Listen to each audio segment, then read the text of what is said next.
Buenos días a todos los asistentes a esta jornada de Europa y España ante la transformación digital. Muchas gracias por su presencia. En primer lugar, les va a dirigir unas palabras don Javier Gómez Navarro, presidente de la Fundación ESIS y presidente de la empresa MBD. Javier Gómez Navarro, anteriormente, entre otros cargos, ha sido ministro de Comercio y Turismo, secretario de Estado del Deporte, vicepresidente del Comité Organizador de los Juegos Olímpicos de Barcelona y presidente de las Cámaras de Comercio de España, entre otros cargos.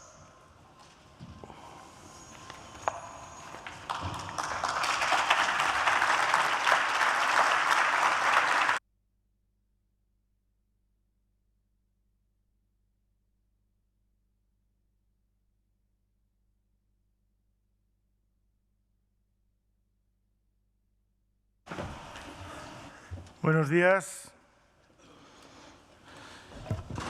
Como presidente de la Fundación ESIS, que organizamos esta jornada con el apoyo de nuestros patronos y, en este caso, especialmente de Telefónica, que nos ha cedido el espacio y el apoyo para toda la organización, quiero, por lo tanto, dar gracias a Telefónica y a los patronos por todo su apoyo. Muchas gracias, José María, a ti y a todos tus colaboradores.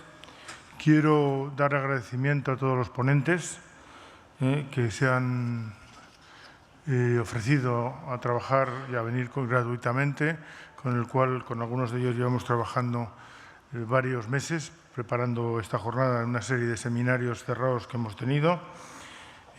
Y el proceso de reflexión que queremos realizar sobre la transformación digital, con ponentes como el presidente de Telefónica, Roberto Payete, con Javier Solana, con Mike Rogers, en fin, con el conjunto con González Páramo, con Emilio Lamo, con el conjunto de personas que hemos elegido y que se han mostrado encantados de venir a colaborar con nosotros, es un tema importante, ¿no?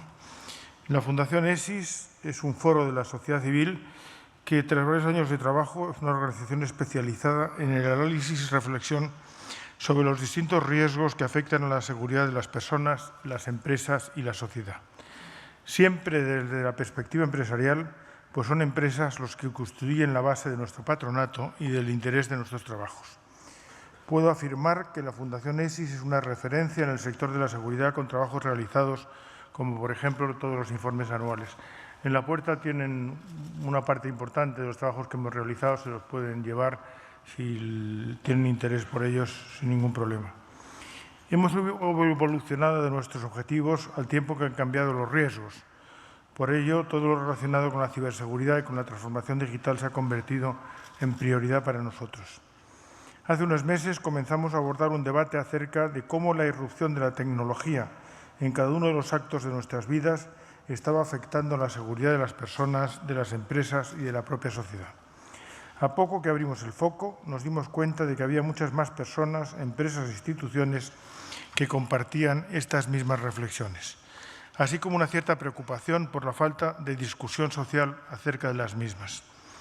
Hicimos un interesante ejercicio para dar con la línea que debería guiar nuestro análisis y sentamos en una misma mesa a un grupo multidisciplinar de expertos en diferentes competencias y especialidades.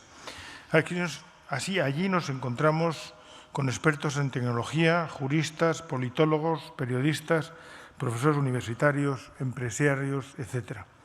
Fue muy llamativo el interés que provocaban los contrastes de las visiones en las intervenciones, precisamente por venir de mundos ajenos a los propios. Comprendimos que las primeras claves de actuación debían ser impulsar el conocimiento de estos temas y, sobre todo, que tuvieran visibilidad desde las distintas perspectivas. Porque, efectivamente, la transformación digital afecta a tantas cuestiones en todos los ámbitos de nuestro entorno que condiciona todas nuestras decisiones y actuaciones. Me refiero al terreno de lo personal o privado y, cómo no, a las estrategias empresariales en este mundo globalizado, como bien conocéis muchos de los presentes. También hay que estar muy atentos a los riesgos que acompañan estos cambios, sobre todo los referidos a la seguridad. Pero más aún, cuando elevamos el debate a una visión geoestratégica, es decir, más amplia, comprobamos que en esta veloz carrera Europa no está a la misma altura ni lleva la misma velocidad que los Estados Unidos. Y esto tiene consecuencias directas sobre todo. La jornada de hoy, Europa y España ante la transformación digital, es fruto de las conclusiones de aquel seminario. Por eso hoy iniciamos esta jornada comenzando con una perspectiva desde arriba, desde Europa y su asimetría tecnológica con los Estados Unidos. Europa debe reaccionar ya de forma urgente como institución, pero también desde sus gobiernos, empresas y ciudadanos, si quiere tener algo que decir acerca de la sociedad que se avecina. A continuación se debatirá acerca del impacto que la transformación digital puede tener sobre las personas, las empresas y la sociedad democrática. Solo me resta decir que espero y confío que esta jornada sea la primera de una secuencia que nos ayude a comprender este rápido proceso de cambio y colaborar para que España y sobre todo Europa pueda posicionarse con éxito en este desafío. Muchas gracias de nuevo.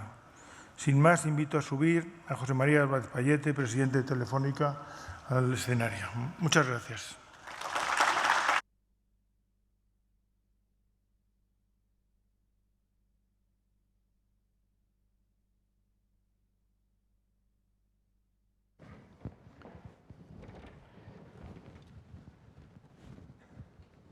Bueno, pues buenos días a todos. Muchísimas gracias, Javier. Bienvenidos a Telefónica. Es un placer tener hoy aquí a todos ustedes. Gracias a Rodolfo Martín Villa por venir. Gracias a Javier Solana también. Y en nombre de Telefónica, bienvenidos a nuestra casa. A mí se me ha encomendado la labor de intentar hacer una introducción a qué vemos desde Telefónica, por qué creemos que es importante que todos seamos conscientes de lo que está pasando y cuáles son las acciones que cada uno de nosotros debe tomar para intentar tener una labor activa en lo que está ocurriendo. Y eso es lo que vamos a intentar durante los siguientes minutos. El primer mensaje que querría dejarles es que lo que estamos viviendo es un proceso de revolución o de transformación acelerada basado en la tecnología.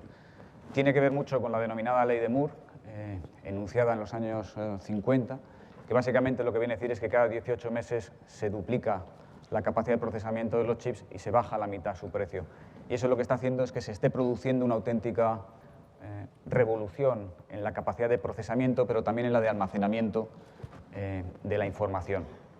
Y por lo tanto el número de operaciones que se pueden hacer por segundo y por $1000 va aumentando exponencialmente o ha venido aumentando exponencialmente.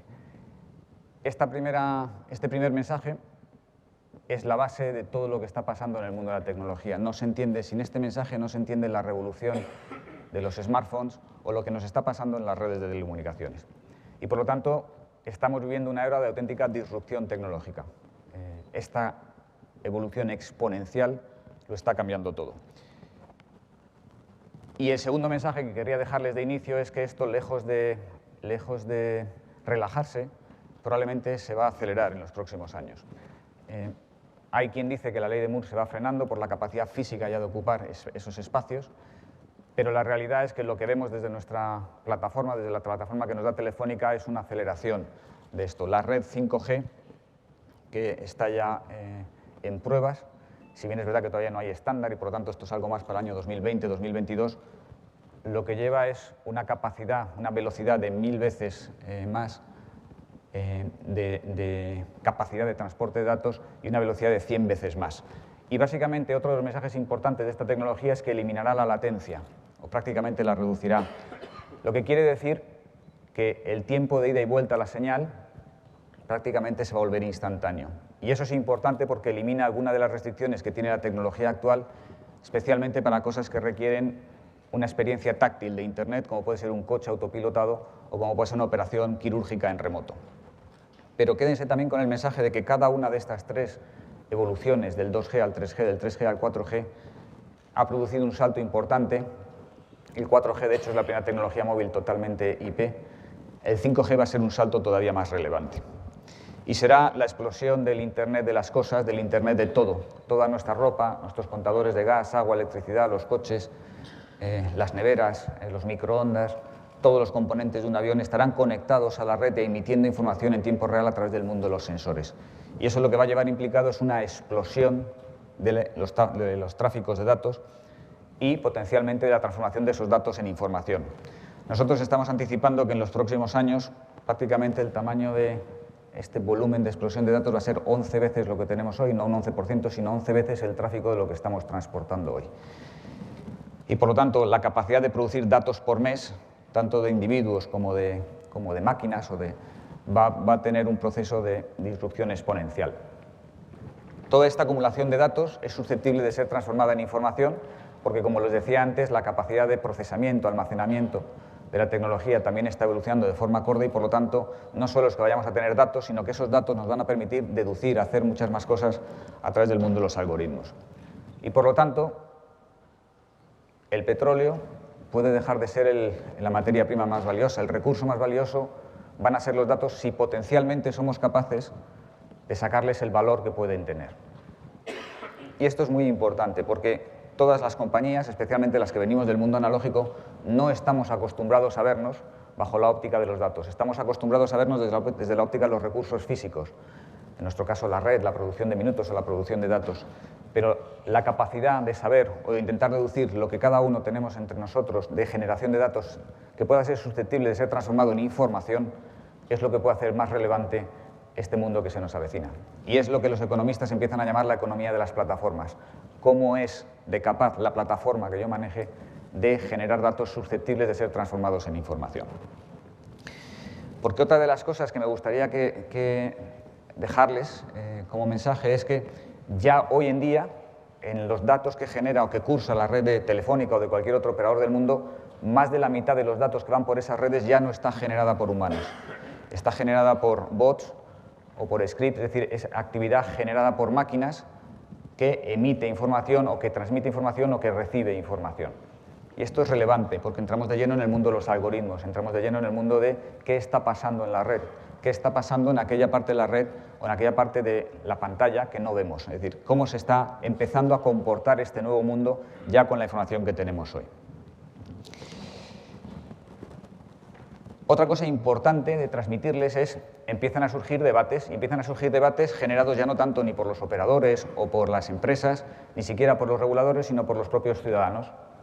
Los ciudadanos empiezan a dar cuenta que este tráfico que no es humano empieza a existir porque ven que su consumo de datos aumenta y la capacidad de datos que ellos han contratado en un mes se ve consumida en parte por algo que ellos no han pedido, como puede ser la publicidad. No solo la publicidad de las páginas que han visitado, sino lo que les ocurre en sus smartphones cuando ya han salido de esas páginas, porque esa actividad continúa y empieza a consumirles datos, también les consume batería del móvil o les consume también propios recursos de la pantalla o capacidad de almacenamiento.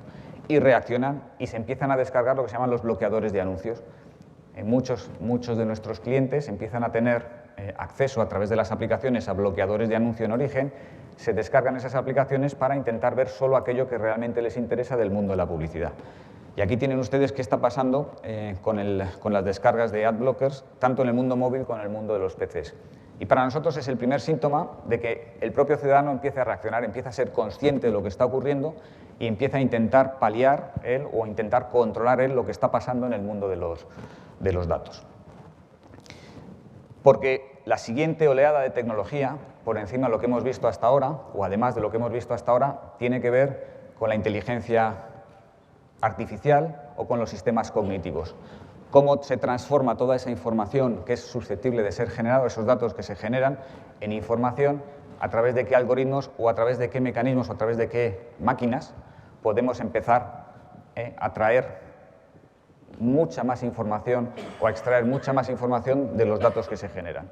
Y entramos en una era donde empezamos a construir máquinas que empiezan a emular sus propios algoritmos o empiezan a emular comportamientos humanos. Es decir, cómo somos capaces de, a través de razonamiento artificial, introducir elementos en la red o en las máquinas que nos permitan extraer todavía más información de la que tenemos. Y este es el mundo en el que estamos empezando a vivir. Cuando digo empezando a vivir, no estoy hablando de los próximos 4 o 5 años, estoy hablando ya de la realidad más inmediata, y eso es una parte lo que explica lo que les hablaba antes del tráfico no humano por las redes de telecomunicaciones. Estos sistemas cognitivos son potencialmente muy potentes y potencialmente muy buenos para solucionar algunos de los problemas que podamos tener en la actualidad, como puede ser desde los atascos de tráfico hasta temas complicados de salud, y la capacidad de estos dispositivos de empezar a mejorar, de empezar a perfeccionarse por ellos mismos es muy alta, muy, muy alta. Por darles algunos ejemplos, la inteligencia artificial o los sistemas cognitivos no es una sola máquina, sino es la integración de diferentes tecnologías.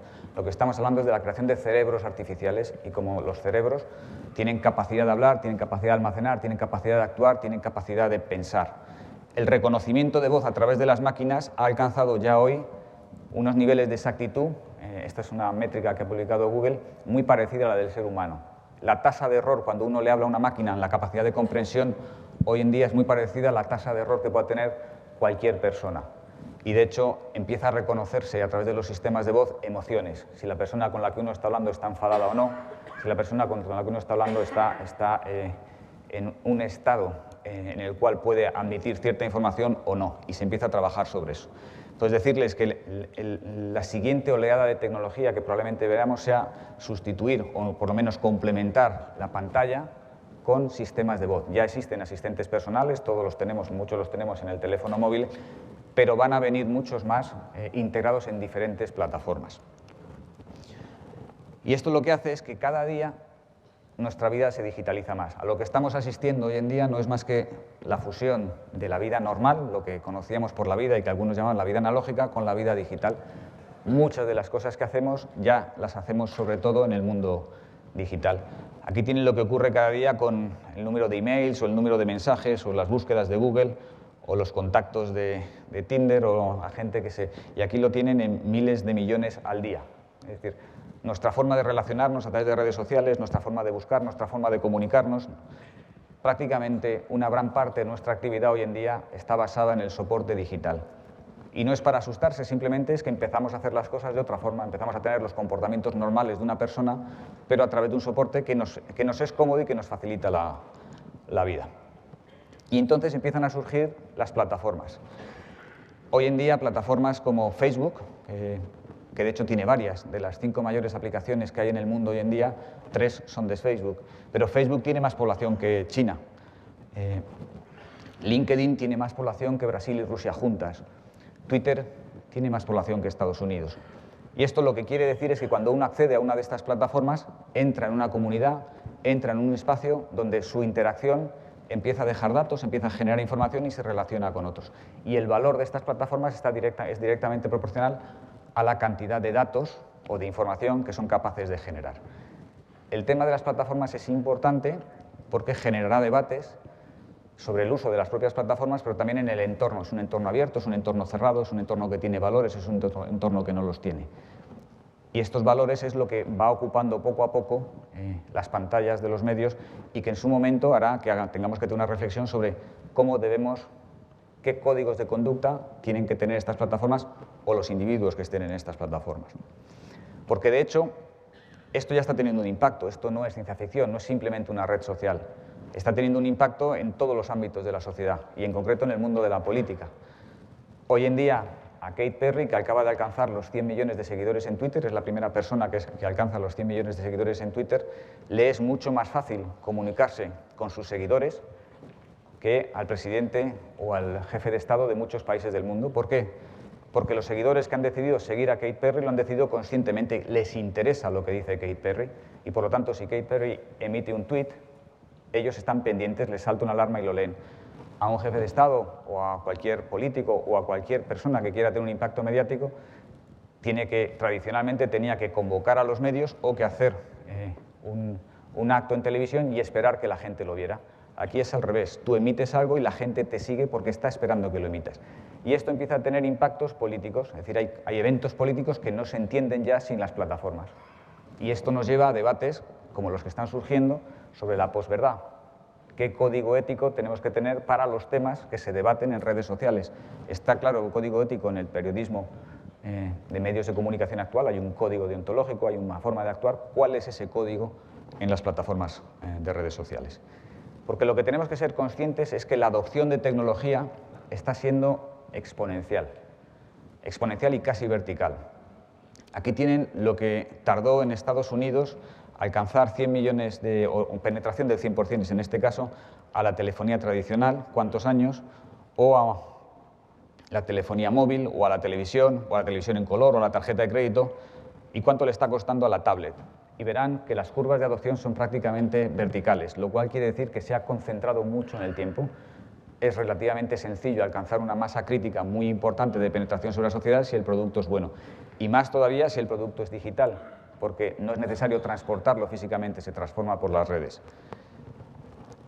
Y por eso al teléfono fijo le costó 75 años alcanzar los 100 millones de usuarios, al teléfono móvil 16 años, a Facebook le costó 4 años y 6 meses, a Pokémon GO le costó 23 días. No es una comparación justa, porque estamos hablando de una aplicación digital como es Pokémon GO versus una red que tiene que desplegarse como es el teléfono fijo, pero en la medida que muchos de estos productos físicos están siendo virtualizados, nos puede dar una idea de la importancia de la distribución digital y de los impactos que tienen hoy en día las plataformas a la hora de distribuir tecnología.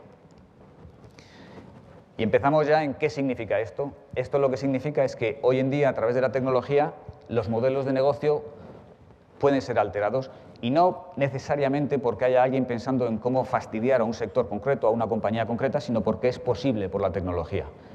Aquí tienen lo que está pasando con Uber, una plataforma que básicamente lo que hace es poner en contacto a conductores con usuarios que necesitan un transporte, pero Uber no tiene un solo coche y se ha convertido en la mayor compañía de transporte de pasajeros o de taxis del mundo, si lo queremos ver así. Pero es que Facebook es la página número 1 para generar noticias o para visitar noticias y no genera noticias. Alibaba es la mayor compañía de logística del mundo y no tiene inventarios. Y Airbnb es la mayor compañía de alojamiento del mundo y no tiene una sola habitación. Y es porque es una plataforma que pone en contacto oferta con demanda, no necesita poseer los activos físicos y, sin embargo, ocupa una posición importante. ¿Por qué? Pues porque es muy fácil. Es muy fácil, es muy cómodo, con 3 clics uno tiene el problema resuelto. Mientras que en el mundo de lo físico, en el mundo de lo analógico, en el mundo más tradicional es más complicado o lleva un proceso más complicado. El cambio en los procesos es lo que está haciendo que el mundo digital esté revolucionándolo todo. Y esto no es más que un ejemplo, porque aparecen disrupciones en sitios donde uno no se lo esperaba. El mundo de las transacciones, el mundo del dinero, el mundo del patrón valor. Hoy en día vale más el Bitcoin que una onza de oro. Y el Bitcoin es una criptomoneda. Luego veremos en qué tecnología se apoya. Lo que les quiero decir con esto es que no hay aspecto de la vida humana que no sea susceptible de no ser alterado por la tecnología. La ley de Moore no es simplemente una ley que relaciona la capacidad de procesamiento con el precio de los chips, es algo que está cambiándolo todo, porque cada vez estamos viviendo un momento de excepcional disrupción basada en la tecnología. De hecho, es tan excepcional que no ha habido un momento como esto en la historia de la humanidad. Lo más parecido que hemos encontrado es la revolución industrial y es un cuarto del tamaño de lo que está ocurriendo ahora. Y cada vez que ha ocurrido algo en esos momentos lo ha cambiado todo. Ha cambiado la sociedad, ha cambiado las reglas del juego, ha sido necesario reescribir una serie de fórmulas. Y nosotros creemos que estamos en ese momento. No se entiende el Bitcoin sin blockchain y empiecen a pensar en blockchain como una forma de validación en el mundo digital. Blockchain no es más que descentralizar la validación, la certificación, el autentificar una transacción o una relación o cualquier tipo de cosas que se requieran o un fedatario público o una institución que dé fe de que eso ha ocurrido por una descentralización masiva en los ordenadores. Y esto es algo donde hoy en día el ejemplo más claro que tenemos es el de las criptomonedas, pero se va a extender a muchas más cosas. Es decir, blockchain es una tecnología que potencialmente también es muy disruptiva en la forma de hacer las cosas.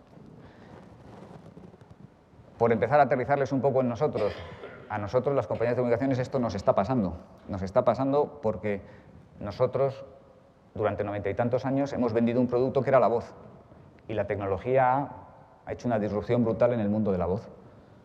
Y por lo tanto, un producto que llevamos 90 y tantos años vendiéndolo, la gente ahora considera que debe ser, si no gratis, casi gratis. Y por lo tanto, nos hemos encontrado con que tenemos que transformarnos. Pero hemos tenido la suerte de que al lado de la voz nos han surgido los datos y los datos la gente los adora. Y de repente nos dimos cuenta que aparte de la voz, la red podía transmitir SMS y estábamos muy contentos hasta que apareció WhatsApp. Porque WhatsApp también se cargó el mundo de los mensajes.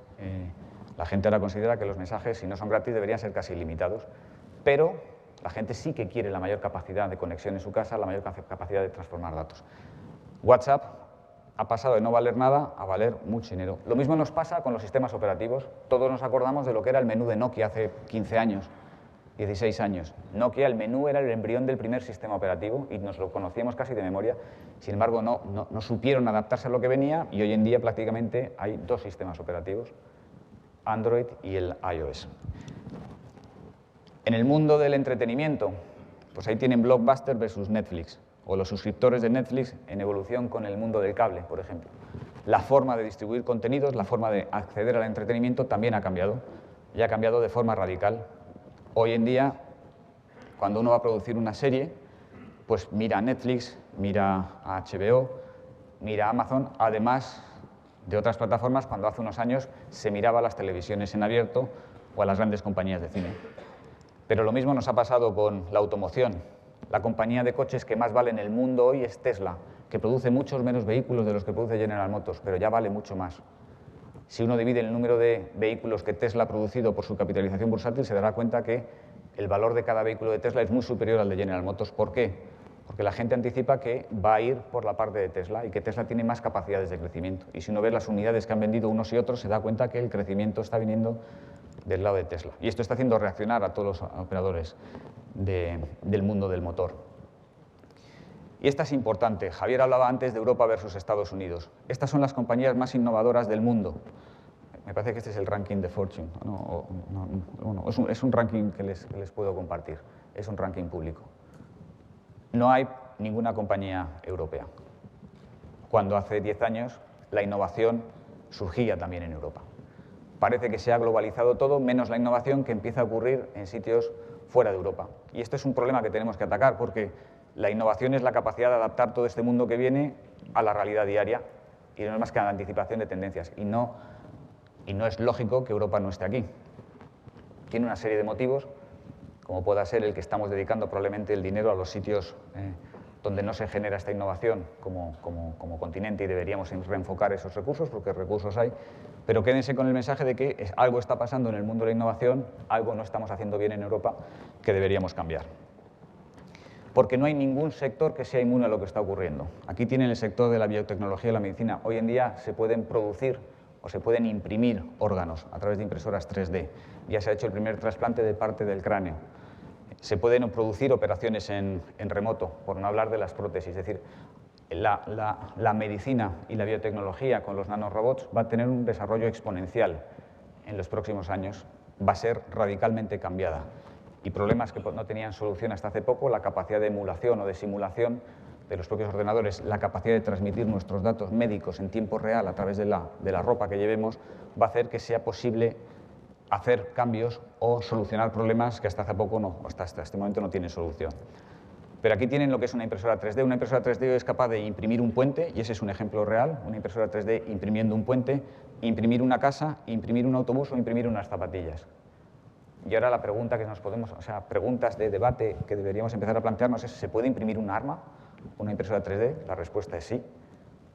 ¿Dónde nos descargamos el software necesario para imprimir este tipo de cosas? ¿Cómo se protegen los copyrights? ¿Cómo se protegen las patentes en un mundo de las impresoras 3D? Los drones, que hasta hace poco parecían una curiosidad, ya se están utilizando para cultivos o para relevamiento de mapas o para temas fiscales, para detectar obras que no hayan sido declaradas en viviendas. Y esto lo que está haciendo es que lo va a cambiar todo, lo está cambiando todo. Ninguna compañía tiene garantizada su supervivencia. El 52% de las compañías que estaban en el Standard & Poor's en el año 2000 ya no existen. Porque si bien la vida media de las empresas en el año 1955, las del Fortune 500, era de 61 años, hoy en día es de 17 años. Porque la disrupción es de tal magnitud que la tecnología hace que muchas empresas que no se sepan adaptar pues tengan un problema de supervivencia. Y por eso el segundo mensaje, aparte del que les he dicho de Europa, la necesidad de que Europa acelere, es: las empresas que no sean capaces de transformarse van a tenerlo muy complicado, muy complicado. Y por lo tanto, transformarse o innovar no es un tema de un aceleramiento adicional de ingresos, es un tema de supervivencia. Es un tema de supervivencia. Y esto aplica no solo a las empresas, implica a cualquier ámbito de la vida, porque todo es susceptible de ser transformado por la tecnología. Y esto ya está produciendo una simetría en valoraciones. Airbnb vale más que cualquier cadena hotelera, pero mucho más. Netflix vale más que cualquier productora tradicional de contenidos.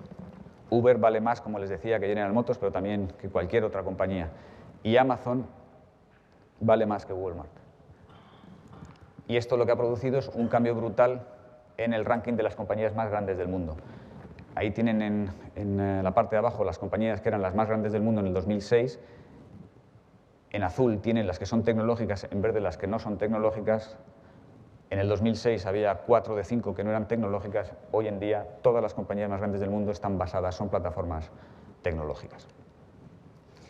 Es un nuevo mundo al que hay que adaptarse, es un nuevo mundo en el que te exige una transformación que si somos capaces de hacerla, los que venimos del mundo analógico, tiene tremendo valor, porque tenemos activos muy potentes, pero que también va a requerir nuevos valores. Como cada vez que ocurrió algo previamente en la historia de la humanidad en el mundo de la tecnología, va a requerir que respondamos a preguntas que hasta ahora no era necesario responder. Y por lo tanto, hay un nuevo marco de valores que hay que diseñar. ¿Qué vale en este nuevo mundo? ¿Vale todo? ¿Qué vale en el mundo de la biotecnología? ¿Qué vale en el mundo del genoma humano? ¿Qué vale en el mundo de los medios de comunicación? ¿Qué vale en el mundo de la privacidad? ¿Qué vale en el mundo de la seguridad? Esos son los valores que vamos a tener que escribir, porque empezamos a enfrentar problemas que no teníamos. Las máquinas o los robots, aquí aparecen robots físicos como máquinas, pero hay robots de software. ¿Qué hacen esos robots? ¿Qué nivel de transparencia tienen que tener? La inteligencia artificial, ¿qué límites les queremos poner? Porque estamos cerca de producir máquinas que puedan ser incluso más inteligentes que el ser humano. ¿Qué límites le queremos poner a eso? ¿Qué moral tiene que tener una máquina?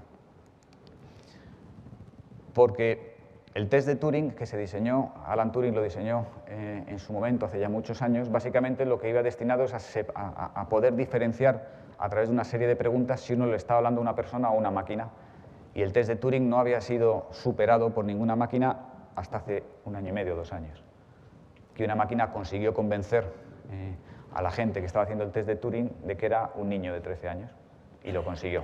Y por lo tanto las máquinas empiezan a tener una capacidad de inteligencia que tenemos que saber qué hacer con ellos. Aquí tienen ustedes una imagen de la película Minority Report, que básicamente anticipaba los crímenes. Hay una startup israelí que por reconocimiento facial y a través de comparar los rasgos faciales con las redes sociales de Facebook y la actividad de ciertas palabras es capaz de predecir la propensión que puede tener un individuo a delinquir en sus diversas modalidades. ¿Hasta qué punto debemos dejar que eso se haga? ¿Con qué parámetros? Influir en el comportamiento humano. Las plataformas de videojuego empiezan a darse cuenta que si no hacen nada están generando individuos que se pasan, o personas que se pasan el tiempo jugando y que en función del juego que generen pueden desarrollar ciertos comportamientos. Están intentando mitigar con escenas o imágenes dentro de esos videojuegos para aumentar la sociabilidad o reducir el aislacionismo. Se puede influir también en el comportamiento humano a través de las plataformas. Empieza a haber algoritmos que son capaces de hacer eso. O los coches autónomos. Cómo adaptamos el código de circulación vial a la conducción autónoma. Cómo tiene que reaccionar un coche autónomo ante decisiones que un ser humano tendría un código moral para afrontarlas. Cómo tenemos que adaptar el código civil a este nuevo mundo. La Unión Europea empezó a emitir las leyes de la robótica. Empezamos a tener que definir ese ámbito. Cómo tenemos que regular el mundo de los robots, tanto de los físicos como de las máquinas. En fin, ahora la pregunta es cómo lo están haciendo en Telefónica, es decir, cómo está viviendo Telefónica todo esto. ¿Esto es ciencia ficción? ¿A ustedes no les pega? ¿Son ustedes inmunes? ¿O son ustedes tan listos que no tienen problemas? Pues tenemos muchos. No somos tontos, pero tenemos nuestras cosas. Nosotros venimos del mundo de la voz. Somos compañías que nacimos hace muchos años. Telefónica tiene 90 y tantos años de historia y nació para hacer voz fija. Y construyó una fábrica, una red, para producir minutos de voz fija. Y durante muchos años extendimos esa red. Durante muchos años esa red evolucionó tecnológicamente de forma muy rápida y fue una gran red y produjo un gran avance en todas las sociedades donde operamos. Porque la comunicación es esencial para el ser humano y en este mundo digital todavía más.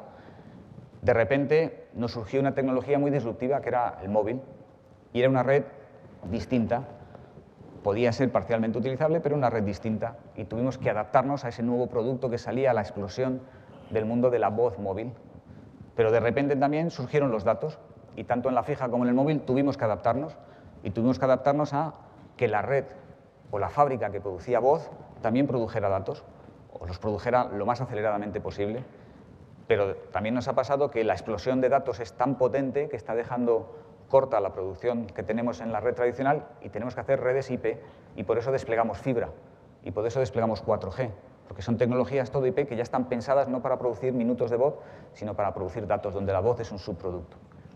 Y esos son los cambios principales a los que nos hemos tenido que adaptar. Son olas de tecnología cada vez más concentradas en el tiempo. La voz fija tardó muchos años, la voz móvil se produjo en 16 años, los datos se nos ha producido mucho menos tiempo, y ya tenemos que prepararnos para el mundo de la inteligencia cognitiva, porque viene, y viene muy rápido, de hecho ya está aquí.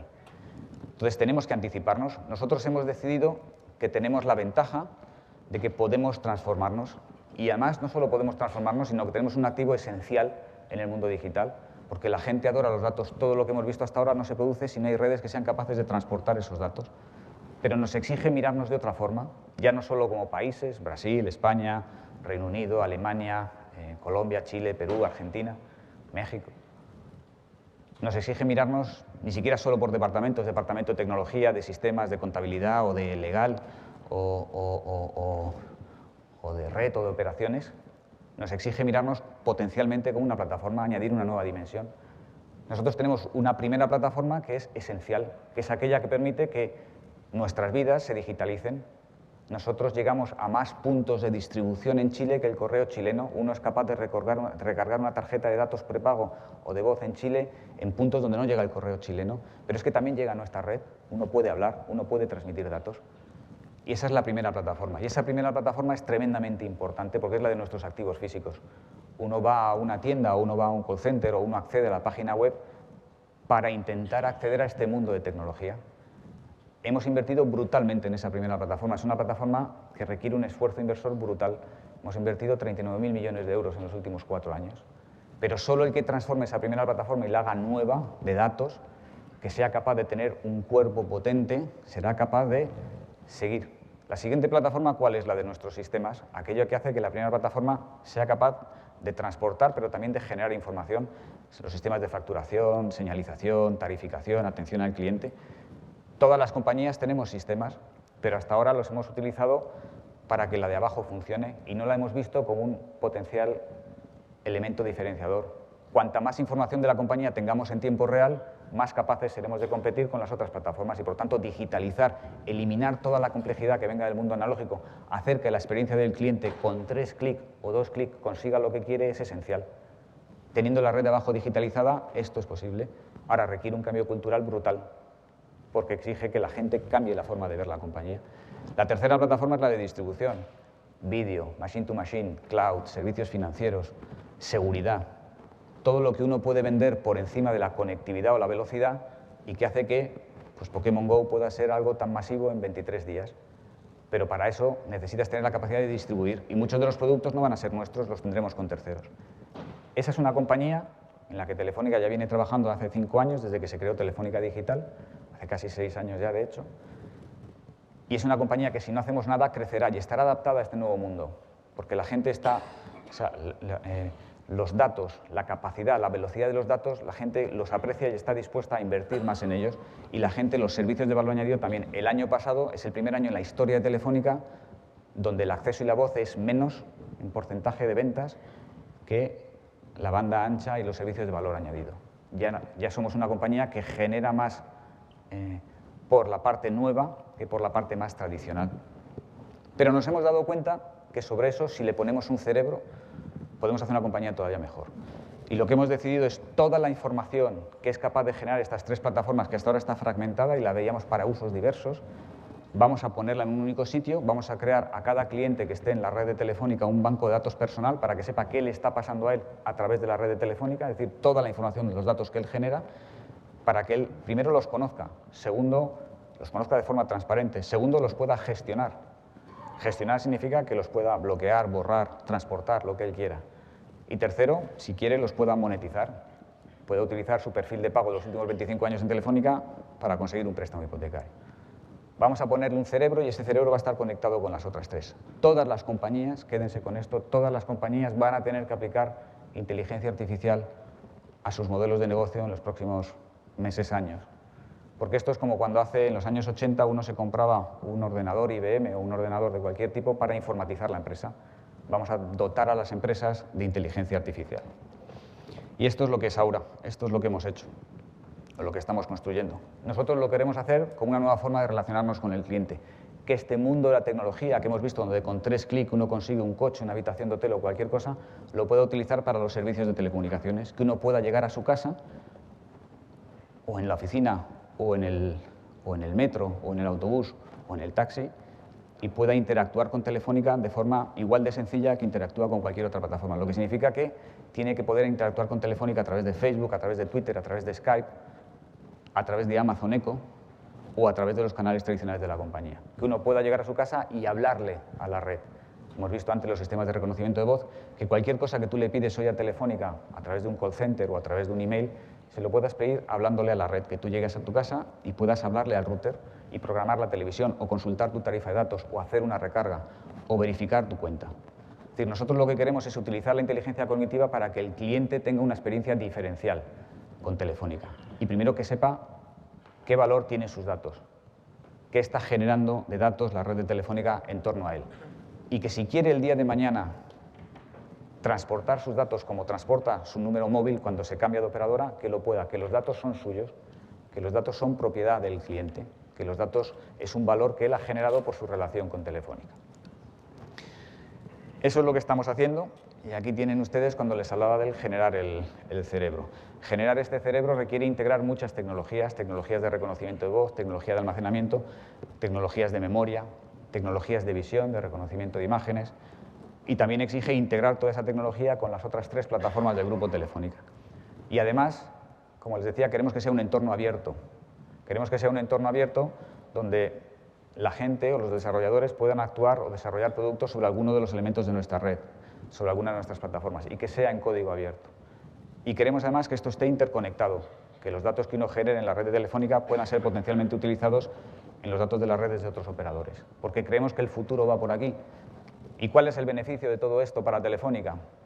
A nosotros lo que más daño nos hace es cuando los clientes nos abandonan, porque invertimos mucho en atraer un cliente o en ponerle una instalación de fibra o en darle una conexión móvil.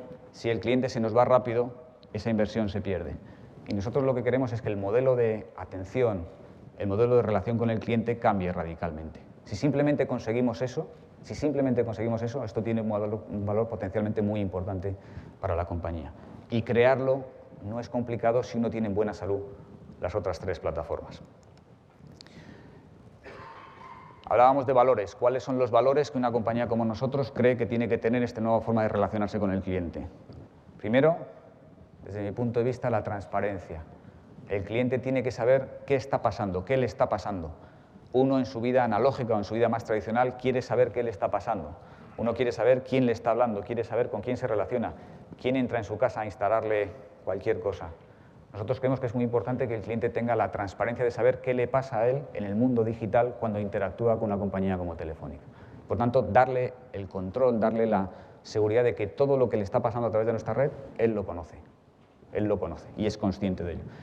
Segundo, la seguridad, que sepa que esos datos están seguros, que esos datos están protegidos, que esos datos tendrán la exposición que el cliente quiera que tengan. Y por lo tanto, estas jornadas son muy importantes porque el atributo de seguridad ya no es simplemente para proteger a la compañía. El atributo de seguridad va a ser tan importante en el mundo digital como lo es en el mundo físico. Uno quiere estar seguro en su casa, uno va a querer estar seguro en el mundo digital. Y el empoderamiento, el saber que eso me sirve para algo, que eso me puede dar un valor adicional. Es decir, que si yo tengo constancia y sé lo que está pasando y lo puedo controlar, puedo sacarle valor añadido, porque la información que yo genero es relevante para terceros, para sus productos y servicios. Esos son los valores de los que nosotros estamos trabajando. Eso es lo que nosotros creemos que va a tener como consecuencia el mundo digital en una compañía como Telefónica. Pero como les decía, quédense con los mensajes de que esto,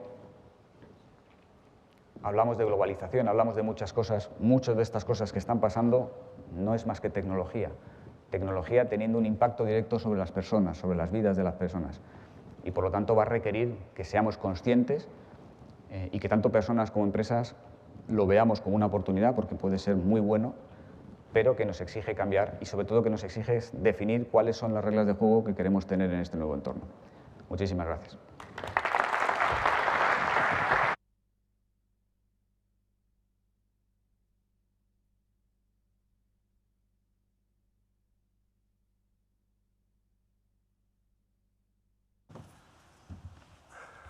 a continuación, vamos a empezar con el primer bloque de esta jornada. La jornada tiene dos bloques idénticos. Empiezan con una conferencia, una ponencia específica introductoria y luego con un coloquio entre distintas personalidades. Este primer bloque es la transformación digital, seguridad y globalización.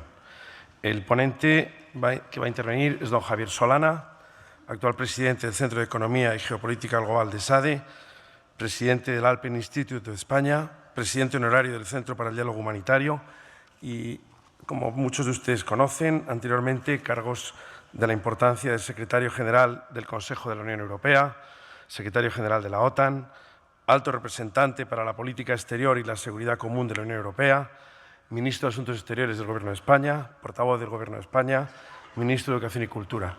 Muchas gracias.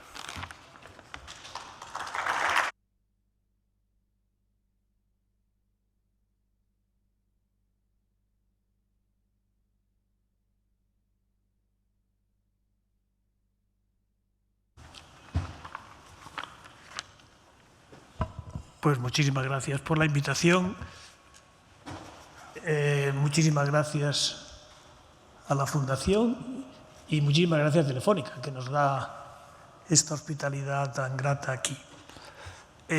Yo voy a salirme un poco del tema que está en el programa, pero acabaré en él. No sé cuánto tardaré en llegar a él, pero llegaré a él. Estamos viviendo en un mundo muy complejo y para aquellos que venimos de una formación científica, quizá más complejo todavía, porque lo estamos siguiendo de una manera muy distinta como lo sigue un tecnólogo o como lo sigue el operador de una gran compañía de Internet. Yo me atrevería a decir que la naturaleza hoy tiene un espacio nuevo. Estábamos acostumbrados a vivir en un mundo, digamos, del espacio-tiempo. Cuando Einstein ya dijo que el tiempo formaba parte de una combinación entre el espacio y el tiempo, la vida, hoy tenemos un espacio nuevo que podríamos llamar el quinto espacio. Tenemos tres en el espacio físico, uno en el tiempo y el espacio que corresponde a todo esto que podemos llamar en términos generales Internet. Y en ese espacio se va a operacionalizar una parte muy importante de nuestra vida y una parte muy importante de nuestras relaciones de unos con otros. Por lo tanto, de un buen funcionamiento de este quinto espacio va a depender, si me permite la expresión, nuestro bienestar. Y tomo la palabra bienestar porque tiene una definición muy bonita en el diccionario de la Real Academia. Es el conjunto de las cosas necesarias para vivir bien. Por lo tanto, si somos capaces de todas estas cosas que nos acaba de poner José María, de todo este nuevo mundo, de hacerlo bien, podremos también tener un grado de bienestar mejor. Pero ¿cómo desarrollar el potencial que tiene todo lo que nos acaban de explicar y todo lo que conocemos? ¿Cómo desarrollar ese potencial a su máximo? Pues la primera reflexión que le viene a la cabeza de uno es decir, no está claro que todo esto se vaya a poder desarrollar hasta su máximo potencial. Porque realmente que tengamos toda esta complejidad y que esté funcionando, pues no deja de ser algo casi milagroso. Pues si piensan ustedes un momento, ¿de quién es el Internet? Pues es de todos y es de nadie. El Internet es una red de redes. Y como red de redes, tiene redes que pertenecen a una compañía, otra red que pertenece a otra compañía, que está en un país distinto y que puede tener unas normas de funcionamiento de ese país muy distintas del otro país. Por tanto, el milagro que hayamos sido capaces de hacer interoperable, la cantidad de cosas que se están haciendo interoperables es casi milagroso. En el Internet no existe geografía. que es algo muy importante. En los espacios físicos existe geografía. La geografía tiene ríos, tienen montes, tienen dificultades, tienen fronteras. En el Internet todo eso hemos sido capaces de disminuirlo a unos límites extraordinarios. Pero todavía tenemos que hacer que todas estas redes se puedan poner conjuntas, se enchufen unas con otras y ese enchufe funcione bien y funcione siendo interoperable.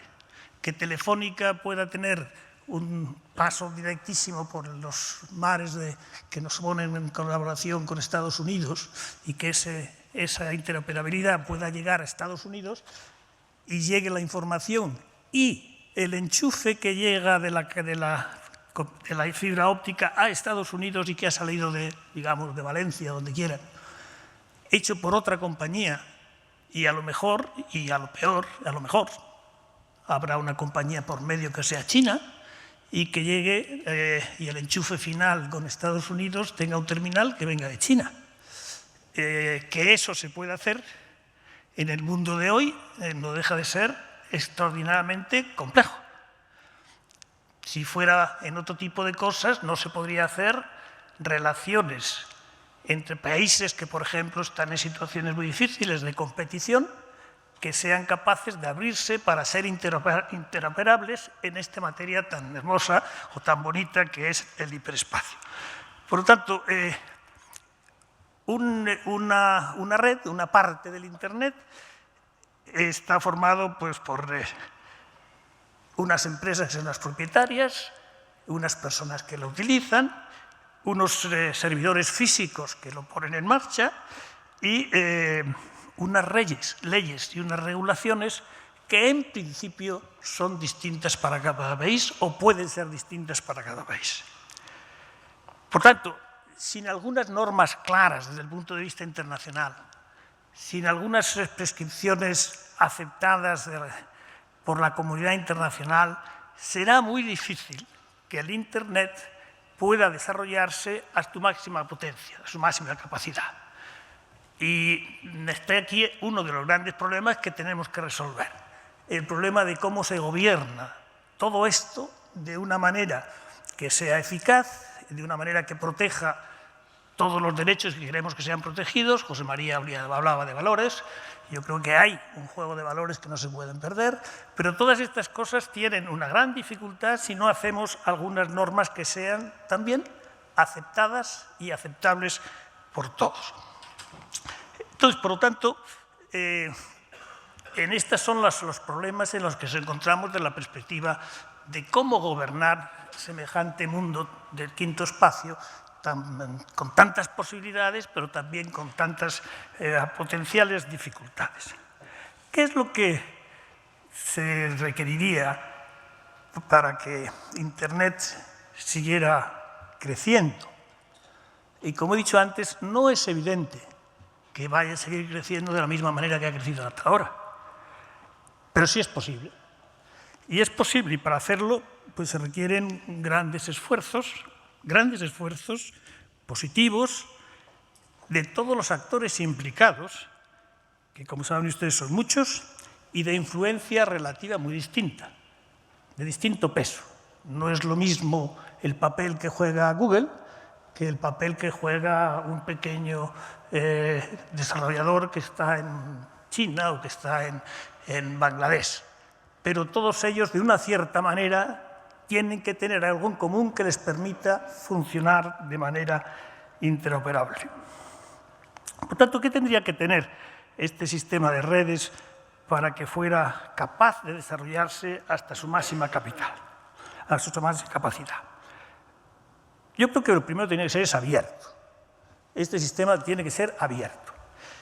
Y abierto quiere decir que los flujos de datos puedan pasar sin discriminación dentro de una arquitectura de la red que sea eficiente. Y para que sea eficiente, como repetiré muchas veces, tiene que ser interoperable. Que esté dispuesta también a su automejora. Todas estas cosas que están pasando se han hecho porque ha habido gente que ha estado pensando, siempre que se daba un paso, en cómo dar el paso siguiente, es decir, en mejorar. Yo creo que esta idea de ser siempre o estar siempre dispuesto a seguir avanzando me parece que es absolutamente fundamental. Si nos paramos, no digo que se caiga la caja o las cartas, ¿no? del puzzle de las cartas, pero sí es verdad que si no seguimos moviéndonos a una cierta velocidad podemos tener unos parones enormes viendo la situación global y viendo las dificultades que existen realmente, y no quiero dejarme de subrayarlo, las dificultades objetivas, que si ustedes se pueden pensar objetivas, que existen para que esto que está pasando pase. Entonces, que la mejora de una red, de este sistema de redes, sea una mejora que sea exportable inmediatamente a otra red, de otro sistema de red, que es lo que forma el conjunto de Internet.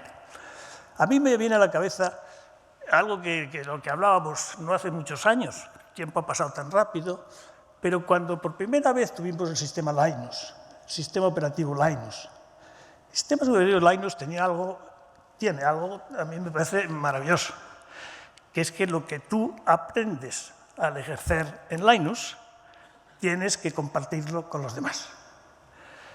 Y a mí me parece que esa es una idea que tendríamos que pasarla del sistema Linux a sistemas más potentes como es el Internet. Esa sensación de que lo que yo aprendo, de lo que yo mejoro, no solo lo mejoro para mí, sino que tengo la obligación de compartirlo con los demás. Eso parece que es el fin del egoísmo, pero yo creo que si quisiéramos de verdad hacer las cosas bien, este sacrificio de egoísmo o esta generosidad en el tema que nos ocupa sería enormemente beneficioso para todos. Les cuento unas anécdotas de hace muy poco tiempo. Hace 2 años, en la Conferencia de Seguridad de Múnich, tuvimos una reunión sobre estos temas, muy poca gente, éramos 5 personas, pero 6, militares americanos de altísima graduación, profesores de universidad y algún que otro político en activo.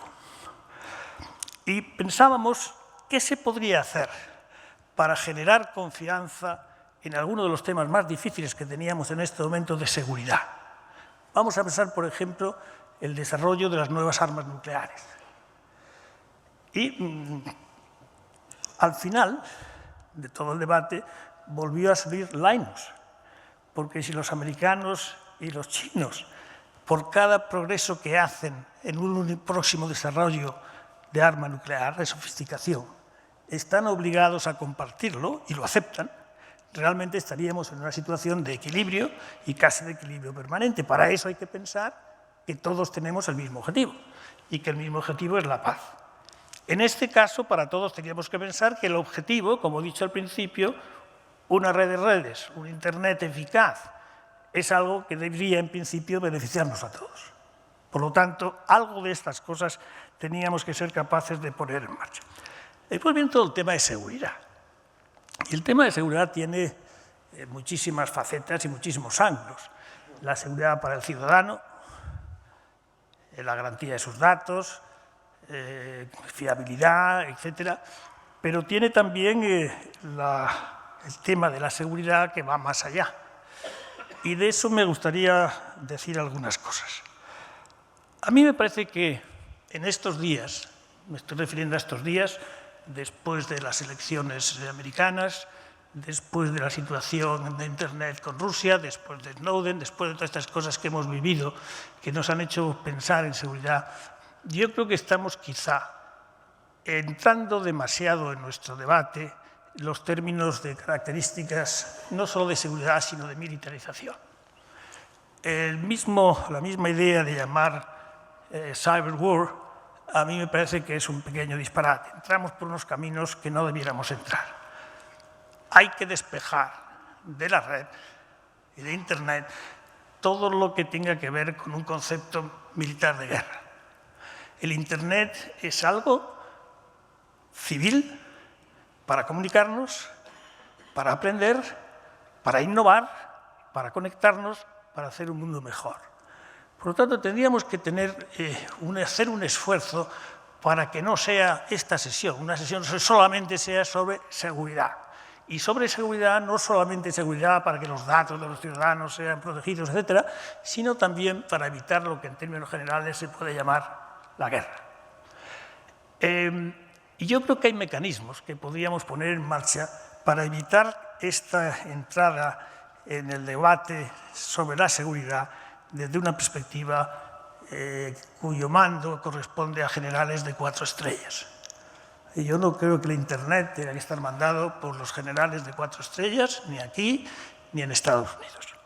Deben de formar parte, porque hay un entramado muy importante, que es la infraestructura militar de cada país, que sin duda tiene que ser defendido. Pero como se defiende la infraestructura contra el terrorismo, como se defiende los temas relativos a la financiación, al sistema financiero.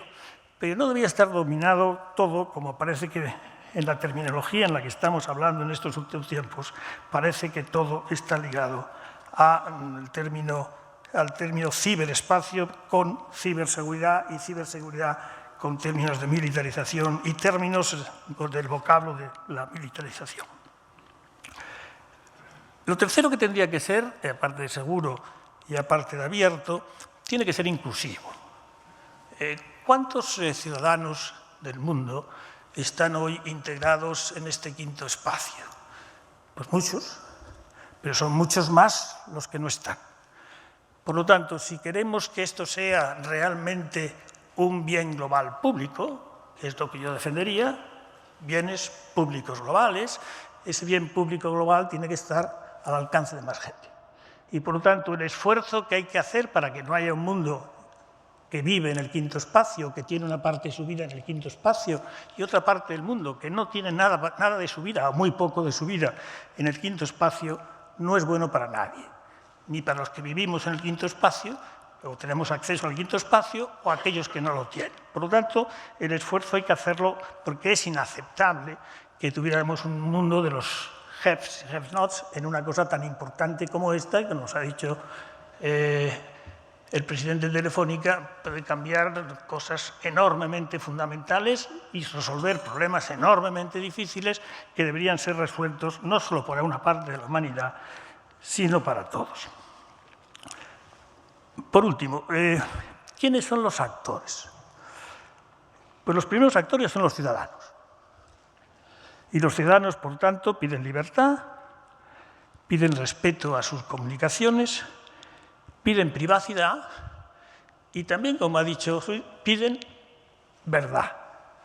Y lo que sí es cierto es que el mundo del Internet, tal y como lo estamos viendo en estos momentos, tiene un riesgo de convertirse en el mundo de la mentira y no de la verdad. Por lo tanto, hay que tener cuidado en eso y corresponde a todos los actores, el tratar de evitar que esto sea así. Hay una tendencia a echar la culpa a los gobiernos, que no controlan, que no sé qué, que no sé cuántos. Y yo creo que los gobiernos tienen una parte, pero los gobiernos son una parte del sistema, pero no son los únicos que pueden gobernar el sistema, ni los que más importantes para regular el sistema, sino que debemos ser todos y cada uno de nosotros los que somos capaces de aportar nuestro elemento de bien para que estas cosas no se lleven por el camino que decía antes que no es bueno. Después de los ciudadanos están las organizaciones no estatales. El Internet no sale de los gobiernos, como he dicho, sale de las empresas, sale de las organizaciones no gubernamentales, y hay organizaciones no gubernamentales que me permiten que les llame buenas, y hay organizaciones no gubernamentales que, simplificando, les puedo llamar malas. Entre las buenas, yo creo que hay muchísimas que están dispuestas a trabajar por Internet, viven para él o han trabajado para él, las empresas, organizaciones que hacen el bien en muchos lugares, que necesitan Internet para hacerlo, pero tenemos también organizaciones no estatales que son malas, y entre ellas la más evidente es el terrorismo. El terrorismo está también metido dentro de Internet y el terrorismo usa el Internet para opciones o para acciones que no son buenas, que van en contra de lo que nosotros defendemos. ¿Cómo se puede apartar o cómo se puede controlar la presencia del terrorismo en las redes sociales, en el Internet? Es muy, muy complicado. Tenemos un terrorismo que va incluso por los bajos fondos del Internet, que son más difíciles de seguir, etcétera, pero creo que es algo que los servicios de inteligencia de cada país tienen que ser capaces de manejar con la tecnología de hoy, pero que son las mismas historias de la lucha contra el terrorismo. Antes, nosotros tenemos alguna experiencia de lucha contra el terrorismo, mucho antes de que hubiera Internet. Yo siempre me quiero decir y quiero recordar que yo llegué al gobierno en plena Guerra Fría. Se nos olvida, pero yo fui ministro del Gobierno de España en la Guerra Fría. Es decir, que todas estas cosas que estamos hablando ahora ni se pensaban, ni se imaginaban, y hemos sido capaces de ir haciendo camino al andar y estamos hoy, desde el punto de vista de nuestra acción gubernamental de España, en este punto de vista de la lucha contra el terrorismo, en una situación mejor que otros y mejor que otros europeos, y desde el punto de vista también de la lucha contra el terrorismo en Internet, yo creo que los servicios de inteligencia españoles están bastante por encima de algunos de países más grandes. Y aquí en las organizaciones no estatales, las empresas, también tenemos diferentes tipos de empresas. Y es muy importante cómo repartimos de este fenómeno interesantísimo que acabo de describir del quinto espacio, que es un espacio donde va a haber beneficios enormes. Los puede haber. Y puede haber beneficios que sean o bien reinvertidos o bien distribuidos de una manera de tal que el mundo sea un poco mejor de lo que lo tenemos. Y ahí vendrá una lucha muy dura en cómo se reparte el pastel. Y si no se reparte bien el pastel, el sistema funcionará peor. Si hay perdedores y ganadores entre el mundo empresarial en el tema de cómo se reparte el pastel de Internet, funcionará peor. Y no puede ser que algunas compañías, por muy grandes que sean, se queden con la crema y otras compañías, grandes también, se tengan que quedar con la estructura básica que tiene un rendimiento menor. Por lo tanto, esta batalla es una batalla muy importante y entraré después porque es una batalla muy importante para los europeos también. Me gustaría después hablar un momento sobre los estados. Los estados también forman parte del quinto espacio. Y los estados no todos tienen la misma manera de ver las cosas. En principio se podría pensar que sí, que en principio vivimos un momento al final de la Guerra Fría, en los primeros años del siglo XX, en que parecía que eso podía ser así.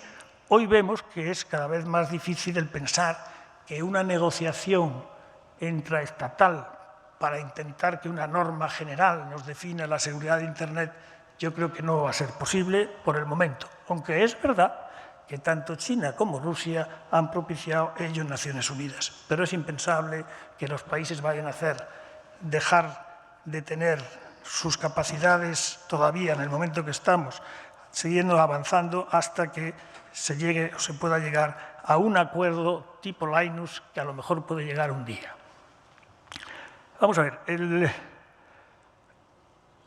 cuando un sistema está en paz, no hay guerra declarada, no es legal tomar las armas y destrozar nada. Un país no puede matar a un ciudadano de otro país si no está declarada una guerra. Tenemos que pensar cómo conseguimos que en el Internet no haya algunas cosas que están pasando ahora o que para eso tiene que haber una declaración, digamos, entre comillas, equivalente a una declaración de guerra. Eso daría unas facilidades a bajar el nivel de tensión en la propia red, a mi juicio, muy abiertas. Tengo mucho más que decir sobre esto, pero se me pasa el tiempo, pero creo que lo piensen ustedes un poco cómo se pueden hacer todas estas cosas. Miren ustedes, en el arma nuclear hay un tratado de no proliferación y no ha vuelto a haber ni una sola bomba nuclear que se ha disparado después de Nagasaki e Hiroshima. ¿Hay alguna ley que lo impida? ¿Hay alguna norma de acuerdo de que eso no es así, de que no haya first strike? Pues no. hay un compromiso de las partes que no tiene normativa de ley, etcétera, etcétera, por el cual no se hace. Me pueden decir, pero está en Corea del Norte que lo puede hacer. Sí, pero es una excepción y todo el mundo está tratando de que no ocurra. Pero fíjense ustedes que en el campo del Internet se podría pensar también en cuestiones de esa naturaleza que serían buenas. El declarar que no se puede, que, por ejemplo, no se pueden hacer ataques sin que haya previo, ataques graves, sin que haya previo una declaración de guerra. Y después les querría decir también que es importante que en vez de pensar en armas de Internet, Internet weapons, pensemos en targets, en objetivos. Y yo creo, por ejemplo, que sería muy fácil, no digo muy fácil, pero fácil o posible, el que los objetivos civiles no estuvieran incluidos en los ataques que se puedan hacer en Internet. Y la cuestión es qué definimos por targets civiles. Pero no es nada difícil hacerlo, vamos, no es nada difícil, es muy difícil, pero conceptualmente no es difícil hacerlo y se podría avanzar de una manera bastante rápida en esa dirección. Por tanto, tomando algunos de los ejemplos de lo que es el espacio quinto de hoy, tomando algunos ejemplos de cómo se han evitado algunos grandes conflictos en el pasado, yo creo que podríamos llegar a conseguir que algo de gobernanza pudiera hacerse en este campo del quinto espacio. Sin gobernanza no habrá quinto espacio, se fragmentará y no tendremos el espacio que querríamos todos, que fuera un espacio abierto, como he dicho antes, que fuera un espacio seguro y que fuera un espacio en el que se pudiera seguir avanzando porque cada avance que se diera tuviera incluido su componente de seguridad. Cada avance debe tener incluido su concepto de seguridad y no esperar a poner la seguridad a posteriori. Cada avance tiene que llevar en sí mismo también los elementos de seguridad. Bueno, aquí me callo. 2 palabras nada más para decirles que el momento en el que estamos viviendo para hacer gobernanza de carácter global no es el mejor el que hemos vivido. Estamos en una situación realmente muy, no me atrevo a llamarle caótica, pero casi, en cuanto a las relaciones internacionales. Pocos momentos he vivido yo, y he vivido muchos, en que haya una falta de comunicación tan grande entre las grandes potencias. Espero que los pasos que se están dando en Europa, el cambio que está pasando en Francia, haga posible que en el año 2017, al final, podamos tener algunas iniciativas importantes europeas que puedan servir de catalizadores para que vuelva a haber una comunicación global más eficaz. Hoy no sabemos qué pasa con Rusia. Los Estados Unidos no tienen política con Rusia, por lo tanto, muchos no podemos tener política con Rusia hasta que no sepamos cómo va a ser la política con Rusia que va a tener la gran potencia americana.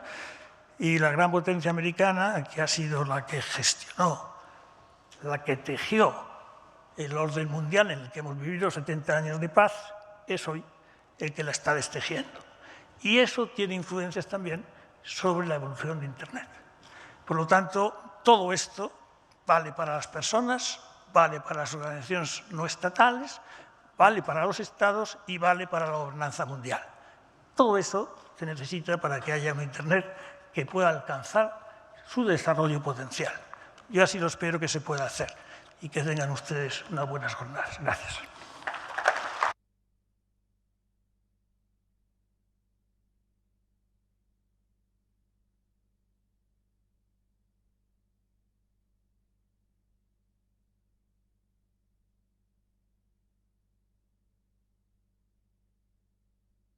Bien, vamos a iniciar el coloquio del primer módulo.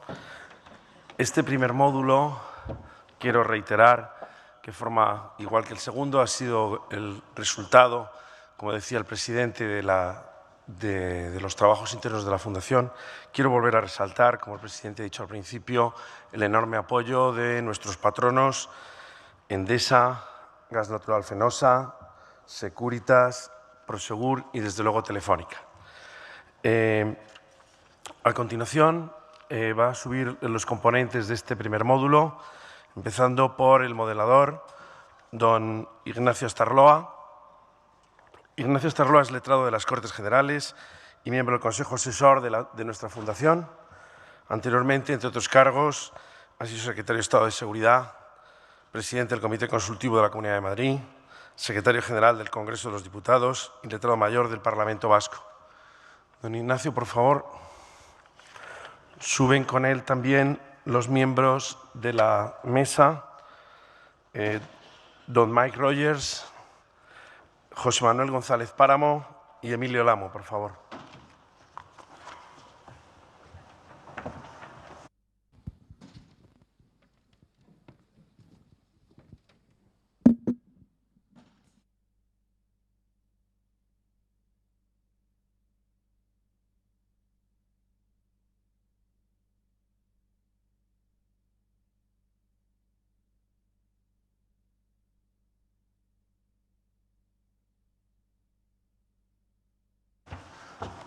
Voy a hacer la presentación desde aquí.